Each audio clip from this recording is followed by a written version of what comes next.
Durante a Segunda Guerra Mundial, 28 soldados do Exército Vermelho precisam defender o seu país da invasão alemã, mas para fazer isso eles precisarão superar a enorme desvantagem numérica e também os temidos tanques de guerra Panzer da Alemanha. Fala galera, hoje no Resumindo Filmes iremos acompanhar os 28 heróis. E pessoal, nós estamos quase chegando a 550 mil inscritos, então bora dar aquela força pro canal e se inscrever, e também caprichar no like para bater a meta de 7.410 likes. E agora, bora lá! Começamos na União Soviética de 1941, quando a Segunda Guerra ainda estava rolando. E aí o tenente soviético desenha um tanque de guerra para os recrutas verem como um se parece, já que alguns desses soldados eram homens do campo ou trabalhadores comuns, que nunca viram um tanque de guerra na vida. Em seguida, o tenente pega uma caixa de bebidas e diz que os soldados podem usá-las para criar coquetéis Molotov. Ele até os ensina onde ficam as partes mais vulneráveis dos panzers inimigos. E aí o tenente pede para o sargento Moskalenka coletar alguns materiais para criarem um tanque improvisado, só para os recrutas treinarem as táticas de batalha, que consistem em jogar granadas e coquetéis Molotovs para destruir os tanques alemães, já que essa companhia de soviéticos não tem sequer um tanque de guerra para usar. Em outra parte do acampamento, os oficiais estão conversando sobre um possível contra-ataque, e para quem não sabe, o exército alemão estava invadindo a União Soviética nessa época, avançando aos poucos e conquistando cada vez mais espaço dentro do país, forçando os russos a abandonarem as suas próprias casas e cidades para fugir. Enquanto isso, um oficial político está lendo uma notícia no boletim de guerra, sobre um corajoso soldado russo que se aproximou silenciosamente de um tanque, e em seguida o explodiu usando apenas uma granada. E aí um grupo de alemães se aproximou do local para capturar esse soldado vivo, mas o russo se explodiu usando outra granada e de quebra levou o grupo de alemães junto. Mais tarde, o tanque improvisado está pronto, e o tenente ensina os soldados a se esconderem em trincheiras e buracos para atacarem os tanques de surpresa, usando granadas e coquetéis Molotov.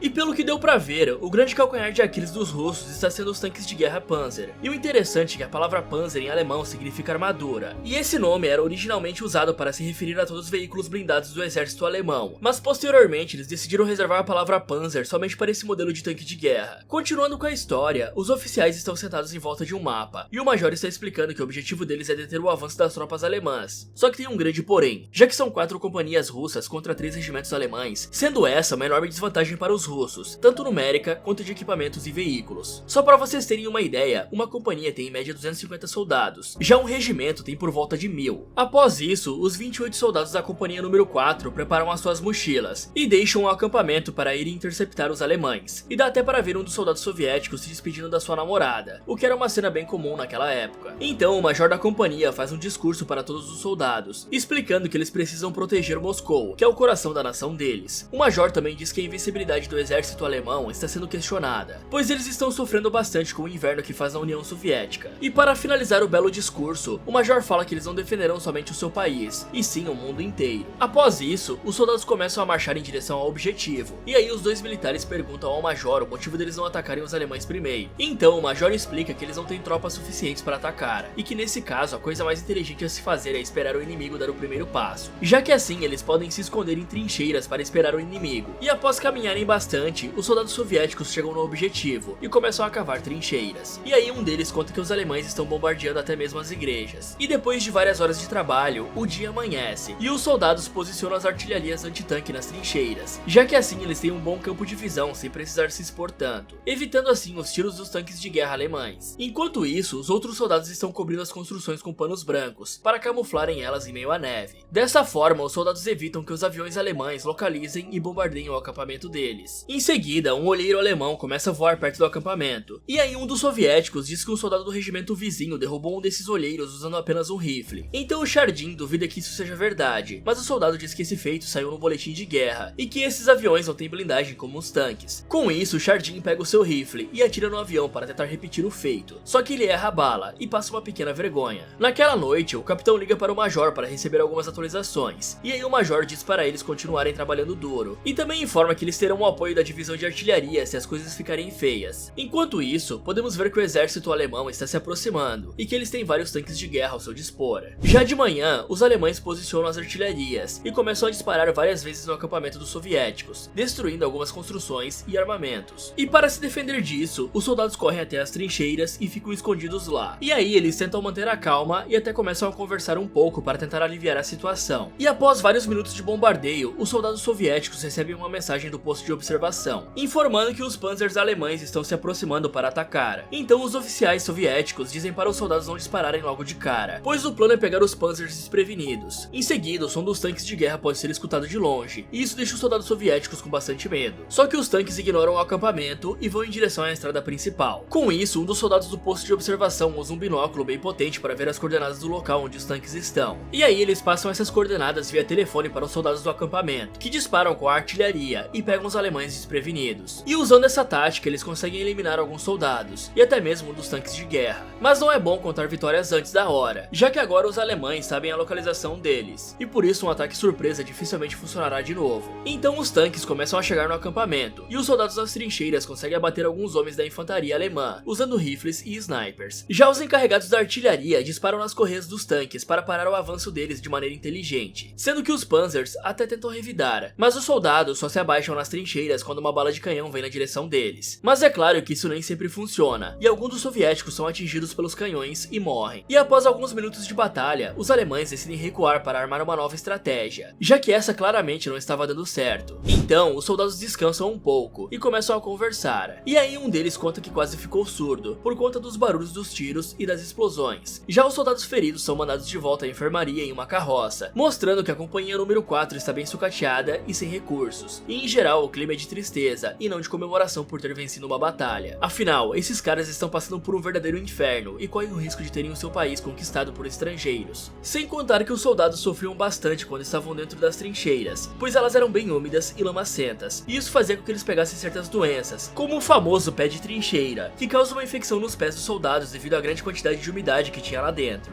Enquanto isso, o capitão liga para o major para passar o relatório da batalha, informando que eles destruíram 4 tanques e 2 pelotões de infantaria, mas em contrapartida, 6 soldados soviéticos foram feridos. Após isso, os soldados das trincheiras se apressam para se esconder nos túneis, pois os alemães estão se preparando para lançar mais bombas lá. Só que esse soldado chamado Natarov se recusa a entrar no túnel, pois ele quer esperar o avião passar para atirar nele com a metralhadora. E aí o avião passa e ele atira, mas como esperado, nada acontece. E eu não entendo a insistência desses caras de querer fazer um highlight no meio da guerra. Então os alemães começam a disparar bombardeios novamente, e os soldados ficam escondidos nos túneis para não serem pegos pelas explosões. E aí o sargento Moskalenka diz para os soldados não tentarem bancar os heróis, pois eles precisam do máximo de homens possíveis para vencer essa guerra. Já do lado de fora, uma das bombas atinge a perna de um dos soldados, e os seus companheiros até tentam ajudá-lo, mas tem terra e poeira voando em todas as direções. Enquanto isso, o major fica preocupado com a 4ª companhia, e tenta entrar em contato com eles, só que ele não consegue, pois esse bombardeio está sendo mais intenso que o anterior, e por isso vários homens morreram, e também vários dos equipamentos deles foram destruídos. Após isso, as bombas param de cair, e vemos que as artilharias que estavam segurando os tanques foram quebradas. Além disso, as trincheiras quase foram completamente destruídas, sobrando apenas alguns morros de terra. Com isso, os soldados saem dos túneis e começam a recolher os mortos e feridos, e aí mais homens são levados para a enfermaria. E o capitão pede para o soldado Pete arrumar os fios de comunicação para eles entrarem em contato com o major. Portanto, Pete corre até os fios e desencapeia eles usando somente a boca. Com isso, a comunicação é restaurada, e o capitão liga para o major e informa que eles sofreram grandes perdas, e que só restaram alguns soldados vivos e os 2 canhões anti-tanque. Só que o major diz que não tem reforços disponíveis para mandar, e que eles devem segurar os inimigos o máximo que puderem. Após isso, o capitão volta até os soldados, e os divide em grupo de 3, explicando que cada grupo deve destruir ao menos um tanque, o que é uma tarefa bem difícil. Além disso, o capitão também faz um discurso para motivar os soldados, falando que eles são a última linha de defesa do país, e que devem proteger Moscou a qualquer custo. E aí os soldados preparam as granadas e posicionam os armamentos restantes. Enquanto isso, os tanques alemães vão se aproximando cada vez mais. Então, os soldados ficam conversando enquanto a batalha não recomeça. E Yakov conta que devolveu 5 granadas que os soldados alemães jogaram na direção dele, o que é algo bem arriscado, já que as granadas poderiam ter explodido enquanto ele as arremessava de volta. Mas talvez essa tenha sido a única opção dele para sair vivo dessa. E o que talvez vocês não saibam é que não era qualquer granada que conseguia destruir um tanque na Segunda Guerra Mundial, pois existiam granadas específicas para isso, que eram chamadas de granadas anti-tanque, pois elas tinham uma carga especial de metal projetada especificamente para perfurar a blindagem dos tanques de guerra. De volta ao filme, os tanques finalmente chegam lá e a batalha recomeça. Então o sniper da companhia se expõe para atirar e acaba sendo finalizado por um soldado alemão que estava disparando pela abertura do tanque. Só que outro soviético consegue recuperar a sniper e faz um estrago com ela para vingar o seu companheiro que acabou de morrer, já que esse soldado chamado Daniel posicionou uma metralhadora pesada no ponto cego do exército alemão. Dessa forma ele consegue pegá-los de surpresa surpresa e finaliza vários soldados da infantaria inimiga. Enquanto isso, os panzers alemães conseguem chegar bem perto das trincheiras, e os soviéticos que estão escondidos nelas jogam granadas e coquetéis molotov para tentar parar esses tanques. Só que as blindagens dos veículos resistem bem aos ataques. Então um dos tanques mira a direção de Daniel e o elimina. Com isso, os demais soldados ficam bem tristes, pois Daniel tinha eliminado vários soldados alemães e estava sendo considerado um herói de guerra por eles. De volta às trincheiras, Musayok consegue rapidamente eliminar 3 soldados alemães que estavam se aproximando. Já os outros soviéticos continuam a arremessar coquetéis molotovs e granadas, sendo que eles até conseguem incapacitar 2 tanques inimigos com essa estratégia. Só que nenhuma defesa antitanque está de pé, e por isso eles são forçados a deixarem alguns panzers passarem por cima das trincheiras. E esse soldado até arremessa uma granada para impedir isso, mas ele toma um tiro bem na hora, e por conta disso não consegue arremessar o explosivo. Então outro soldado soviético pega a granada da mão dele e o dá uma metralhadora, e aí o cara se esforça para ficar de pé e continua atirando na infantaria, mas eventualmente ele acaba morrendo também. Enquanto isso, 2 soldados correm para a floresta para recuperar uma artilharia que ainda estava em bom estado, e aí o que está atirando consegue danificar um tanque e pede para seu companheiro lhe entregar mais munição. Só que ao olhar para trás, o soldado vê que seu companheiro está morto, segurando a bala na mão. Então ele pega a munição e recarrega a artilharia, porém um dos tanques nota a presença dele e o elimina também. Com isso, os soldados da 4ª companhia vão sendo finalizados pouco a pouco, e a situação deles fica crítica. Em respeito aos seus inimigos, o piloto desse tanque começa a jogar terra em cima dos corpos dos soldados que foram eliminados dentro das trincheiras, para eles terem um enterro digno. Enquanto isso, um dos soviéticos pega 2 coquetéis molotov e corre para fora das trincheiras. Então ele sobe em cima de um panzer e joga as garrafas lá dentro para queimar o piloto. Em outro local, o capitão pega uma granada e joga na direção de um tanque, e ele até consegue danificá-lo, mas o piloto do tanque atinge o capitão e o deixa gravemente ferido. Após isso, os soviéticos ficam sem munições e explosivos, então um deles grita a palavra granada bem alto e joga uma pedra na direção dos alemães, e aí os soldados se deitam no chão por alguns segundos e depois se levantam ao perceberem que nada aconteceu. E essa realmente foi uma bela trollagem, mas sem escolhas, os soldados soviéticos colocam baionetas nas pontas de seus rifles para continuar lutando, já que eles não têm mais munições. Já esse russo aqui se arma com um machado, e esse outro com uma pá de cavar trincheiras. No entanto, os soldados alemães apontam as suas armas para as trincheiras e começam a se aproximar cautelosamente para não serem pegos de surpresa, frustrando assim os planos dos soviéticos. Só que de repente, Daniel mostra que está vivo e começa a eliminar os soldados alemães com a metralhadora pesada que ainda estava operante, sendo que os alemães até se deitam no chão para tentarem escapar dos disparos. Mas isso não dá certo, e Daniel consegue finalizar todos eles com a metralhadora, já que ele está usando uma Maxim M1910. E só para vocês terem uma noção, essa arma dispara 600 tiros por minuto, e por isso os soldados tinham que alimentar ela com água para evitar o superaquecimento durante o combate, sem contar que ela pesava cerca de 60 quilos, e por isso era necessário no mínimo 2 homens para transportarem ela de um lugar para o outro. De volta ao filme, um oficial alemão está observando tudo a quilômetros com um binóculo, então ele não enxerga nenhum russo de pé, e comete o equívoco de dar a batalha como vencida, sem saber que os soldados russos que sobreviveram ainda estão nas trincheiras. Com isso, o oficial recua de lá com os tanques, e os russos que sobreviveram sentem um enorme alívio no peito. Então a câmera sobe um pouco, e podemos ver como ficou o campo de batalha, com vários tanques destruídos e fumaça por todos os lados, além da grande quantidade de corpos no chão. Após isso, Daniel se reúne com um dos seus companheiros, e os dois ficam se perguntando se mais alguém sobreviveu. E aí esse soldado diz que os alemães ficaram desnorteados quando Daniel apareceu e começou a atirar, pois eles tinham pensado que haviam finalizado ele anteriormente, mas Daniel fala que só deu sorte e que não fez nada demais. E aí mais soldados começam a sair das trincheiras e se juntam aos dois. Com isso, vemos que de 28 soldados, só sobraram 6 vivos. Então o filme termina com todos eles observando o pôr do sol. Em seguida, vemos que algumas estátuas foram construídas nesse mesmo lugar, para homenagear os sacrifícios da companhia número 4, pois com a ajuda deles, os alemães não conseguiram chegar em Moscou, e mais pra frente os alemães foram expulsos da União Soviética, graças a uma forte ofensiva dos soldados russos. Fala galera, vocês conheciam a história dos 28 heróis soviéticos? E vocês querem ver mais filmes de guerra aqui no canal? Me contem nos comentários.